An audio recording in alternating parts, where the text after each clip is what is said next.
Alicja Jablonska est originaire de Pologne et habite en France depuis de nombreuses années. Elle nous parle aujourd'hui d'un ouvrier de son pays qui est connu dans toute l'Europe. Il existe en France un personnage que tout le monde connaît, même si peu de gens ont eu la chance de le rencontrer personnellement. C'est une sorte d'artisan fantôme, un spectre, une figure mythique. Je veux parler du plombier polonais. Le plombier polonais est né au printemps 2005.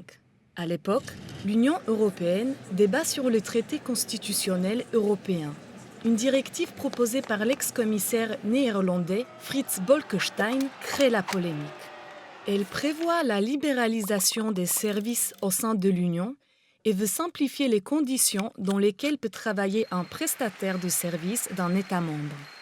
Philippe de Villiers, l'une des figures de proue du mouvement souverainiste, lance alors cette déclaration.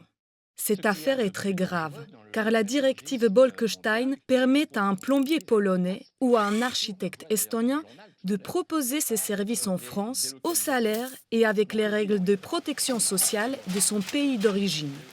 Le plombier polonais, on notera la jolie allitération en P, fait mouche, est repris dans la presse et devient rapidement un symbole du dumping social, de la délocalisation et des effets néfastes de la globalisation en général. Pour autant, les opposants à la directive n'arriveront pas à leur fin. Au référendum, la France et les Pays-Bas voteront non.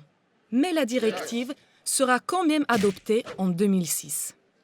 Depuis, le plombier polonais n'a cessé de hanter les esprits, au point que mes amis polonais et moi ne pouvons aller nulle part à Paris sans que l'on nous fasse des remarques plus ou moins drôles au sujet de nos prétendues compétences en matière de plomberie. Pas très agréable.